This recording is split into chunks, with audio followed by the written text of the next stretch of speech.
Here we go again. Today is February 12, 2026. So we have the latest iOS or iPadOS 26.3. So let's try if this version can kick or can bypass MDM lock. As you can see, of course, we have the iPad 9th generation. As you can see, the version is 26.2.1. So let's try to update this one using 3U tools, and then let's try to kick the MDM. Let's try to bypass the MDM lock, the device management. Okay, no need more intro. Let's do this, guys. Let's do this. So we go to Smart Flash, and then as you can see, we have the 26.3 RC. Okay, now download this one and wait until the downloading done. As you can see, the size for this iPad OS is 8.67 GB. So let's try until this downloading complete and then restore this iPad. Okay? Before you proceed, I always recommend like this. We need to clean, restore, or erase all data first before you proceed, before anything else. Take note, this one is very important. We need to clean, erase all data, or restore completely like I do this, like this process. This one is totally clean restore. I do the totally clean restore. Okay? So very important. Let's try to kick this, guys. If this iOS or iPad OS 26.3 RC can kick or can bypass using the MDM Universal Patcher. Let me show you. So MDM Patcher Enhanced version 1. This one. Once again, thank you to John Pavel and FledDev. MDM Patcher Enhanced version 1. So let's see until now can use this program. Very powerful software. This one is 100% free. No need to pay. This one is free, 100%. So MDM Patcher you need to get here. And of course, if you want to get the 3U tools, you go to 3u.com and then download. And then install. That's it. Okay? It's very easy. No need to teach you how to install the MDM Patcher and then the 3U tools. If you Mac user, okay, this tutorial is for Mac OS or Mac platform only. So we have the Windows version also. We have the Windows tutorial also. Check my channel. Check my video channel. You can find the answer there. If we have the how you call this? If we have the tutorial for the Mac OS or Mac platform, of course, we have also the Windows. Okay? No need to worry. Time to time, every time have the new iOS or new iPad OS, I create new video like this one, 26.3 RC. This one, the official one. I create for the Mac OS platform and then I create video for the Windows user also. If you have Mac, I think for me Mac platform is very easy. It's very easy and effortless. For the Windows, you need a little patience. It's not easy unlike the Mac OS. Mac OS is very easy and effortless some more. And okay, downloading is already 7.6, 7.8, 7.9. So let's wait until the downloading complete. If your iPhone or iPad are running 26.3 RC already, no need to do this one. Just erase all data. So the erase all data, you can go to Toolbox and then erase all data is here. There. Erase all data. Just hit this one and then click this box and then erase. That's it. Because this one is still iOS 26 or iPadOS 26.2.1. So that's why we need to update first. So wait until the downloading finish. So 97, we have 97 already. 98, 99, so 100. So we have the downloaded firmware already. So go to Smart Flash. As you can see, downloaded. And then now, just hit the flash. Don't check this retain user data. Clean. Just need to clean the iPhone or the iPads. This tutorial is not only for 26.3 RC. This one supported also the iOS 15, 16, 17, 18, and 26. Okay? Not only 26.3 RC. 15, 16, 17, 18, so forth. You can proceed with this procedure. This procedure is very easy. Effortless some more. Okay, now it's time to flash this one. It's time to clean. Just hit the flash one and then no need to do anything, just flash. Wait until the flashing done.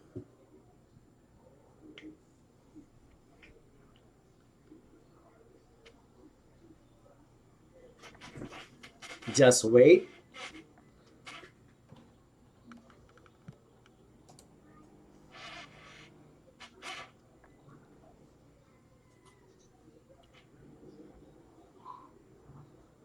This portion is very important.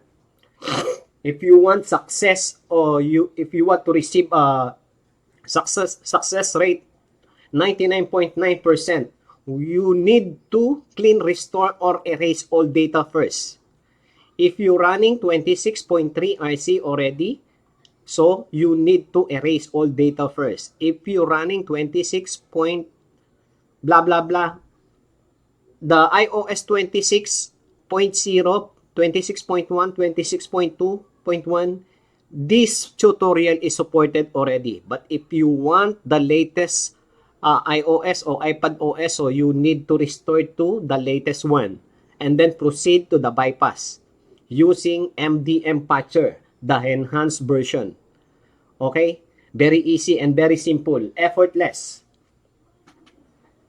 And then once again, I want to introduce to all of you, we have the paid solution also for the MDM. This tool is very trusted. I tried already. If you failed using the enhanced MDM enhanced patcher, the tools I recommend is PassFab. PassFab iPhone Unlock is very easy to use, effortless some more. And then you can get the success rate around 99.9%. So you have the success rate for this one. This software I tried already and tested by me. So you can get the free download here. So of course, easy. How to install the PassFab. So this one I have already.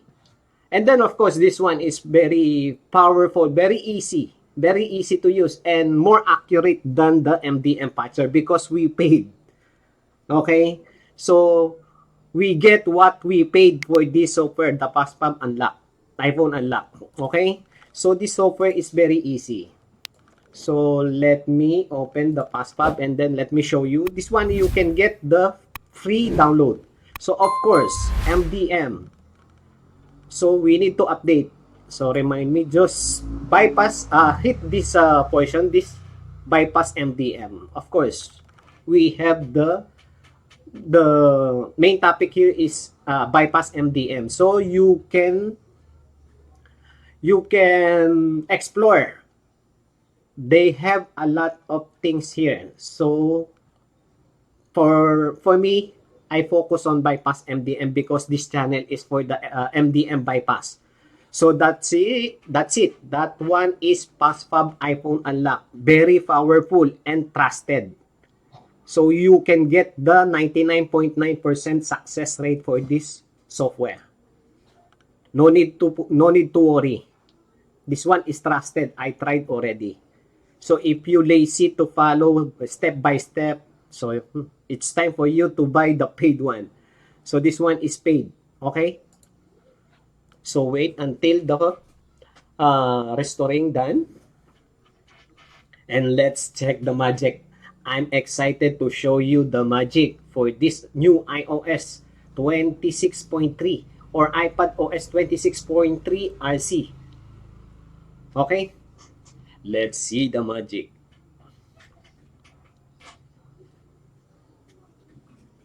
Okay, once again, restore or erase data first. This one is very important. What? Why? To prevent error. Okay?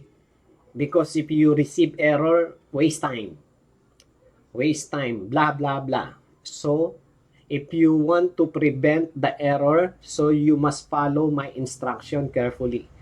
Erase data first or restore your iPad to the latest iOS. If you don't like the latest iOS, you go to erase all data first. For example, you have running 15 or 16, you don't like the 18, you don't like to upgrade to the latest one, because Apple, Apple, if they sign one firmware, you cannot choose. For example, I'm running 15, so I want the 18 one. As long your iPhone or iPad, or for example, your iPad is up to iOS 18 only, so you can get the 18. But if your iPhone supported the 26, you can go to higher one. So 26, 15 to 26 jump. Okay?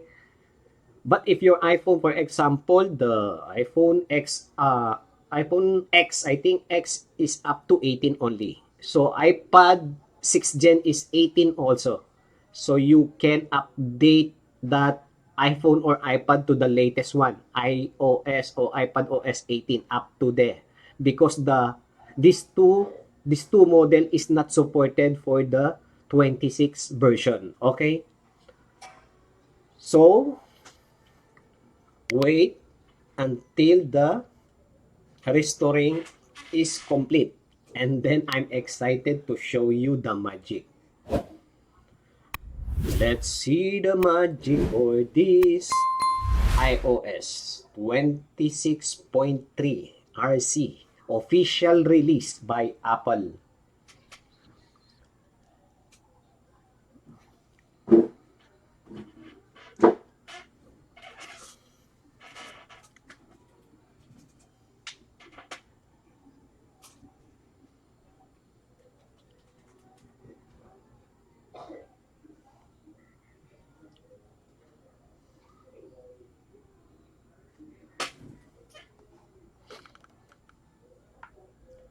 So we have a lot of tutorial about MDM bypass. You can visit to my channel. You need to type Rod Bautis TV.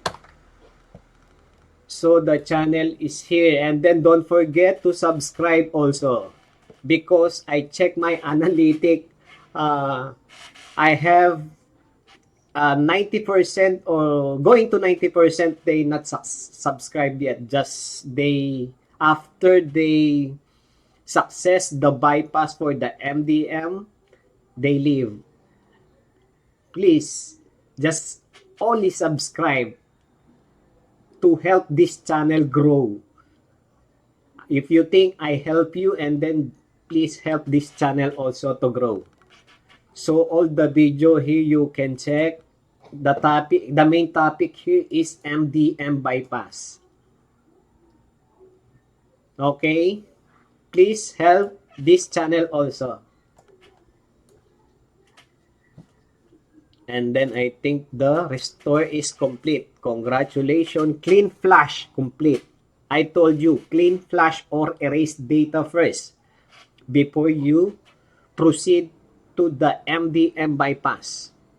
Okay, just hit OK and wait until the iPad go to setup menu. Just wait.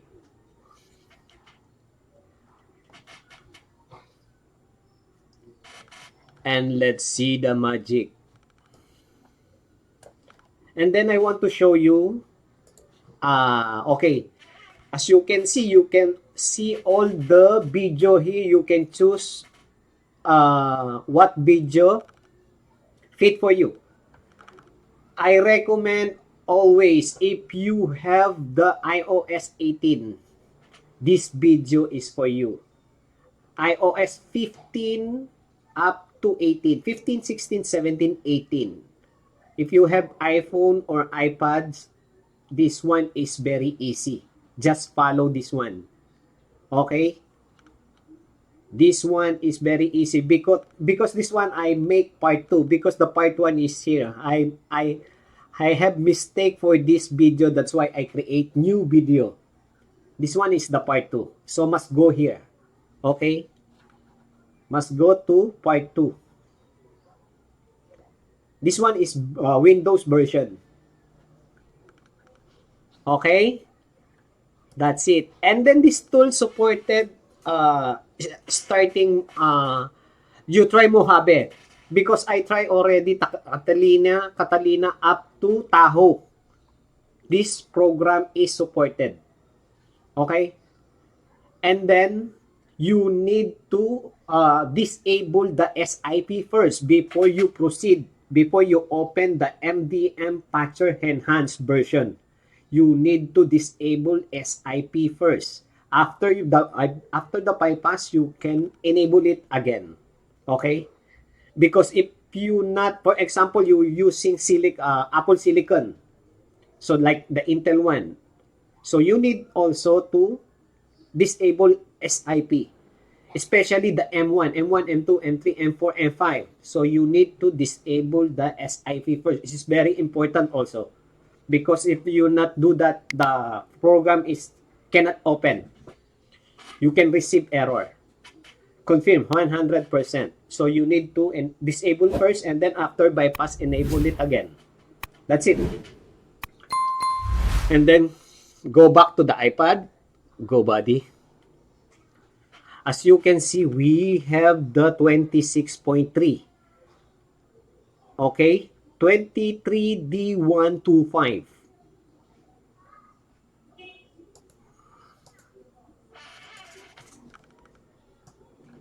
And then wait until the iPad go to setup menu. Before you activate, okay? As you can see, the activated status, no.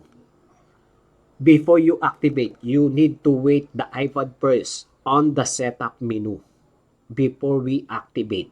Okay? iPhone or iPads. Okay? We need to wait until you see the setup menu. Like hello. Let's see. I think it's done. Just leave the iPad, something like that. Don't do anything. Okay? And then now it's time to activate the iPad first before we proceed to MDM Patcher.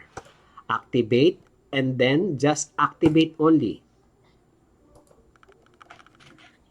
This part is very important because if you not activate the iPhone or iPad, the MDM Patcher is not It's not working. Can how you call this, the MDM Patcher not can recognize but cannot bypass. You need to activate first. So, succeed to activate iDevice. As you can see, succeed. Okay. And then activated, yes. Okay. And then now, this is the main topic. Find the MDM Universal Patcher Enhanced version. Open.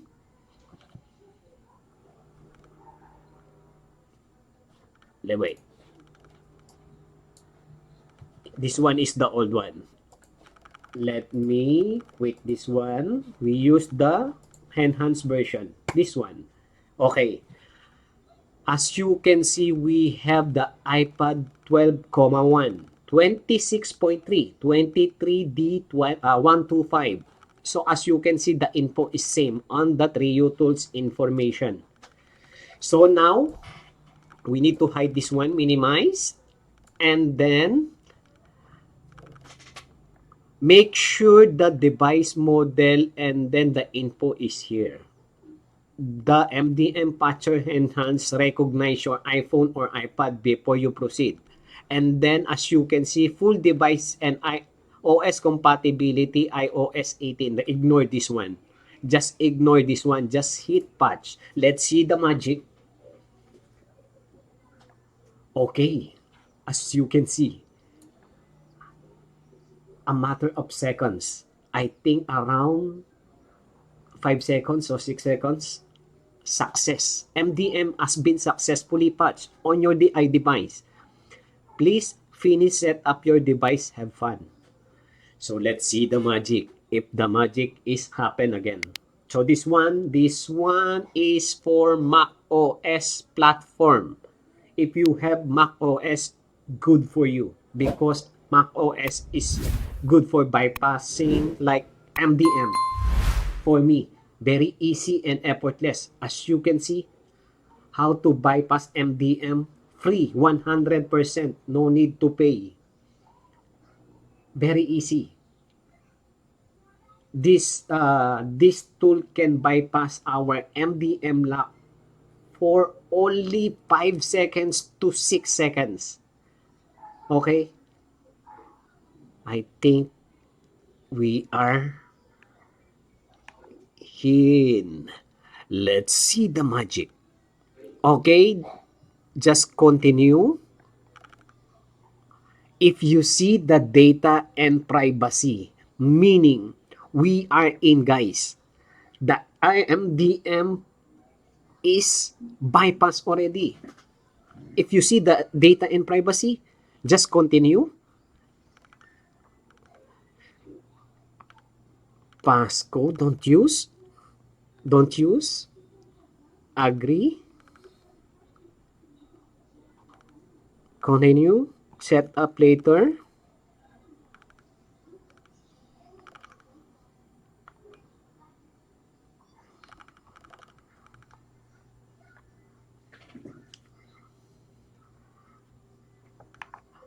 Jada! iOS o iPad OS 26.3 RC is still 100% still can kick, still can bypass. Let me show you the version inside the iPad. So we have the 26.3 already.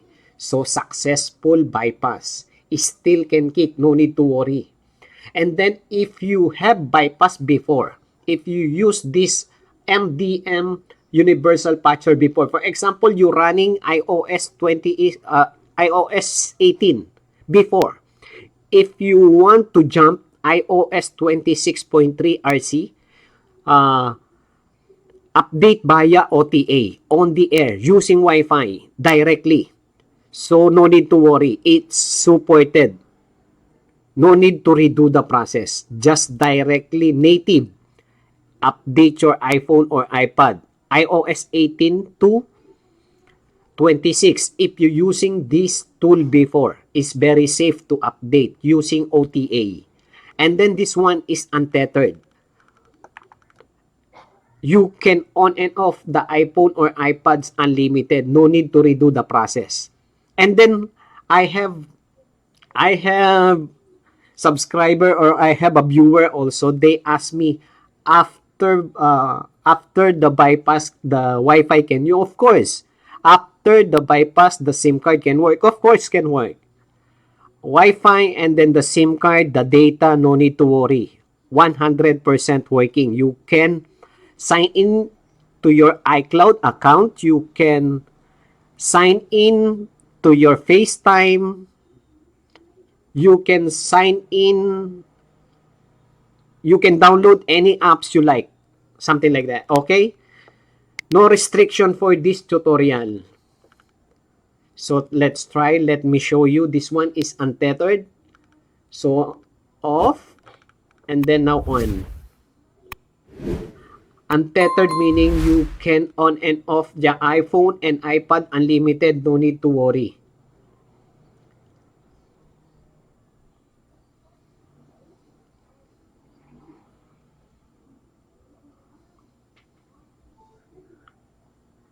Alright, that's it. Now, it's time to connect your Wi-Fi. No need to worry. You can connect Wi-Fi and then you can connect your data. No need to worry. It's very safe. Wi-Fi. So there. That's it for this video, guys. So iOS or iPad OS 26.3 RC is still can kick. No need to worry. Go ahead and update your iPhone or iPad using OTA on the air if you used this software before. Even if you use the Windows platform. If you use the Rod Bautista TV MDM bypass file, you can update your iPhone, iPad there. Okay? No need to worry. It's very safe. Okay? That's it for this video, guys. See you on iOS or iPad OS 26.4 if they have. Or see you on iOS, iPad OS 26.3.1. Okay? That's it for this video. See you next one. Bye-bye.